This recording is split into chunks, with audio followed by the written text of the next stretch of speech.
Hi, welcome to Influence, a College of Agricultural and Life Sciences program. I'm your host, Dr. Lacey Roberts. Today, we have with us Dr. LaShawn Simpson and Gabby Hobbs of the Agricultural and Biological Department. Welcome to the show. Thanks, Lacey. We're happy to be here. Yeah, I'm glad that y'all are here. You know, we got it all situated, figured out. We're set. Right. So, okay, Agricultural and Biological Department, or Engineering Department. So, Dr. LaShawn, tell me a little bit about what you do in that department. So I'm a professor, associate professor, and my main area is biomedical engineering. So I teach classes, work with students in a laboratory. I advise student groups. I'm advisor for BEAM, Biomedical Engineering Association of MSU. And then also I teach 3 courses, and I run a research lab where we study cardiovascular disease. Cardiovascular disease. Okay. And Gabby, I was told that you work in that lab, correct? Yes. Wow. And you're an undergraduate research scholar is part of that. Yes. Wonderful. How's that been so far? I love it. Yeah? It's been really fun. It's challenging in ways that I didn't know it would be. That's great. But at the same time, like, I learn something new every day, and I'm constantly calling my mom, and I'm like, Mom, we did this and this. And she's like, I have no idea what that is, but congrats. Like, We love that. Yeah, so we love that I'm with having parents. fun. Yeah. They're supportive. They're just not always sure what they're Exactly. Yeah. That's great. Okay, so in this program, what is it that you're studying specifically? The undergraduate research program. Is it something specific with cardiovascular? Is it, you know, a food that's affecting cardio?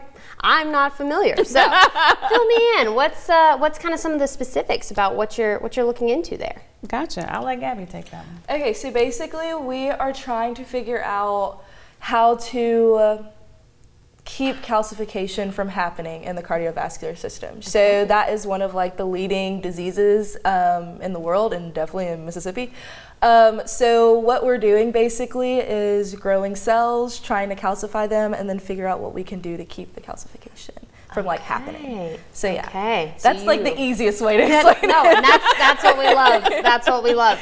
So you spend a lot of time in the lab, just trying to figure all this out. It's like a big puzzle sometimes. Yeah. Absolutely. Wow. But it sounds like there's a lot of impact. So Dr. Simpson, you might know, is there kind of a wider reach of this research, since it does affect a lot of Mississippians, right? Is there a way that it can be shared once there are some results? Yeah, absolutely. So our long-term goal, long-term being long-term, is to eventually have an minimally invasive treatment that would be able to just be delivered through an injection to treat cardiovascular disease, but more specifically treat it at the cellular level. So the way that it's treated right now is, you may have heard of like balloon angioplasty or stent procedure, and they actually go in and mechanically like break open, not literally break open the artery, but kind of break apart the plaque and reopen the artery for blood to flow, but none of them treat the disease itself. So we're working at treating the actual disease and then being able to have something that's minimally invasive that could be used. Wow, that is fantastic. And how cool that you both get to be a part of something that can make such a huge change, not just in Mississippi, but in a nation. Like there's a lot of issues with that. I mean, we just see reports about it all the time, right? So that is awesome to have that. Well, Dr. Simpson, what are some other things beyond this program that you do? So you said you teach some classes. What are some of the other classes that you teach? Okay, so in our department, I teach engineering seminar for our senior biomedical engineering students. Okay. I also teach biomedical materials, which is taught problem-based learning style. So the students are in groups of 4 the entire semester, and we give them, each month they have a new biomedical problem that's very open-ended that they have to come up with a novel solution for and then defend it to me.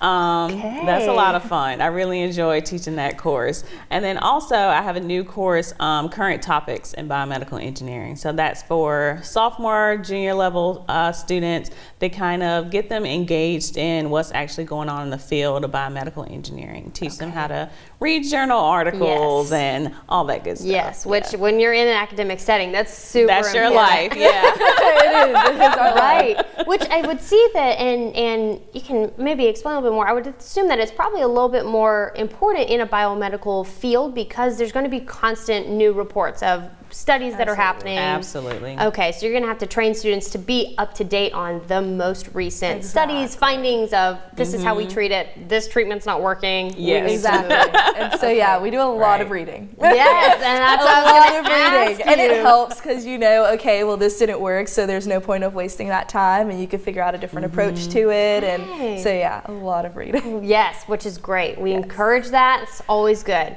Yeah. So have you taken any of Dr. Simpson's classes? I haven't. So I'm biochemistry. Okay. So yeah, my course load's a little bit different. Okay. So yeah. What are some of the things that you're taking?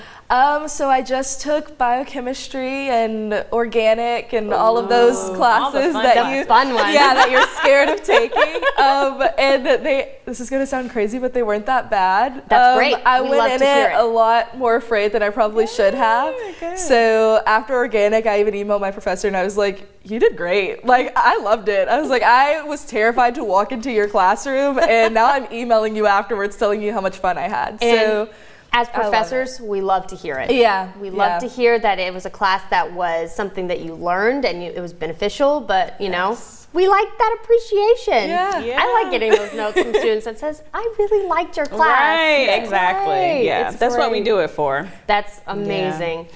And also, sorry to interrupt, just to explain a little, the program that Gabby is in and how she's actually in my lab, being in different departments, is the CALS Undergrad Research Scholars Program. And so she applied, I applied, and so with the program we matched, and well, we kind of choose each other. We did. Oh, that's good. We like to be able to work with each other. That's nice. Exactly. Yes. And so she's been working with me for a year now, and she'll be a senior this coming year and be working with me for another year. Wow. Okay. So for your program, it was a long-term, like did you, I guess, put out the proposal that says we want to do a multiple year, or was it something that? Well, we apply each year, but the students can reapply for multiple years, and so can the faculty. Yeah. Wow. That's amazing. So you can continue this work that is very needed. Yeah. So a senior, what are you planning to do afterwards? Taking all this organic chem and all of that. So the plan is med school. Okay. So I'm taking a year off to focus on like MCAT and applications, and then where I end up, I have no clue. Hey, that's okay. But med school is the goal. Exactly. Right. So yes. We got to start. That's all that a lot of students need is just that just direction. a plan. Cool. Exactly. Well, Dr. Simpson, Gabby's going to go to medical school. What are some of the other things that your students do after they leave your department? Do you know, is it mostly medical school? Do they work in labs?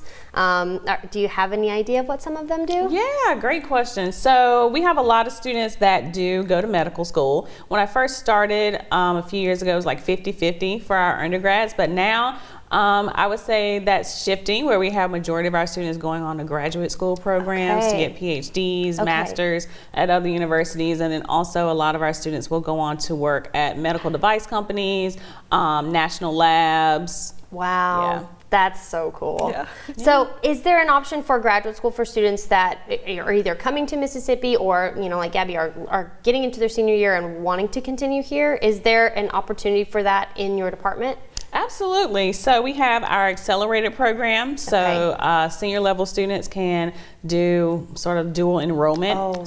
Get credit for grad credit and undergrad credit for taking a graduate level course. And then that way they can apply, I think, up to 9 credit hours toward their graduate degree. Wow. Okay. That's helpful to know, like, all right, while I'm still in school, let's continue on with this process. Yeah. Yeah. No, I remember I took a break in between and it was a little tough. Kind of getting started again. back in the groove. Yeah. I always tell my students, I'm like, while you're in school, stay in school. It's nice. You're in that groove. You're used to being in the lab all the time. So wonderful. Well, so I heard you say something about a student organization, BEAM, right? Can you tell me a little bit more about BEAM and what they do around campus? Yes, happy to. So in 2015, we started our Bachelor's of Science in Biomedical Engineering in our department.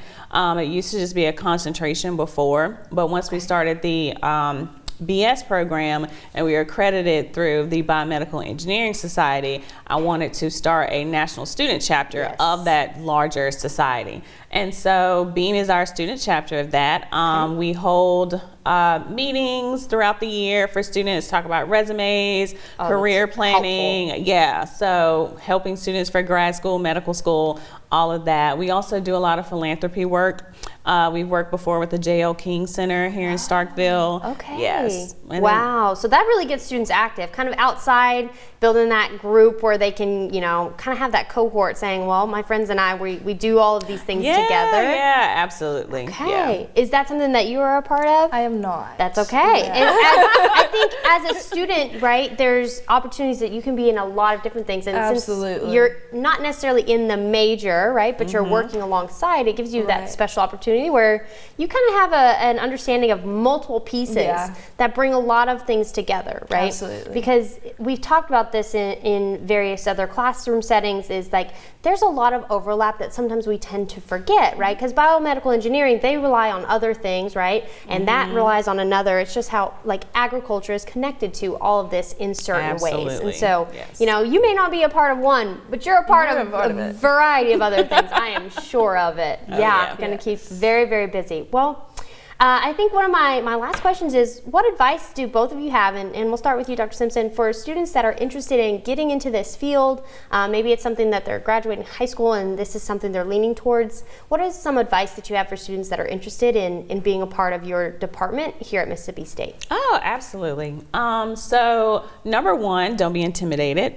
That's a good one. It is. The name itself sounds like, you know, a lot, biomedical engineering, but our department is very diverse. We are more than 50% women, and we are, I think, more than 20% ethnic minority. Wow. So you'll feel very open and very included in our department.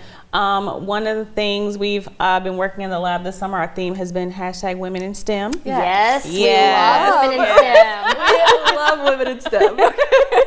So I would just say, don't be intimidated, and you know, come in with your whole heart and ready to learn. Love that advice. That's wonderful advice for any student, whether they are graduating high school or they're looking at changing majors. Don't be intimidated. Come and talk to the professors. We're always open for that. Yes, right? yes. We try to keep a family environment in the department. Awesome. Okay, Gabby, last bit, any advice for students? Ask questions for sure. I knew I wanted to do research. I just didn't know how to get started, where to go, where to look. So I talked to my advisor about it, and I heard about the Cal's scholarship program, so I applied, and then we matched, and here we are. So and you're loving it, right? And I'm loving it. So I didn't pay her to say that. Yeah, so it doesn't hurt to ask questions and to just like kind of go out there and try it. And for sure, it looked intimidating at first, but we're doing it. Wonderful. Well, thank you both for being on the show today. And if you'll be back next time, we'll have a new episode of Influence for you.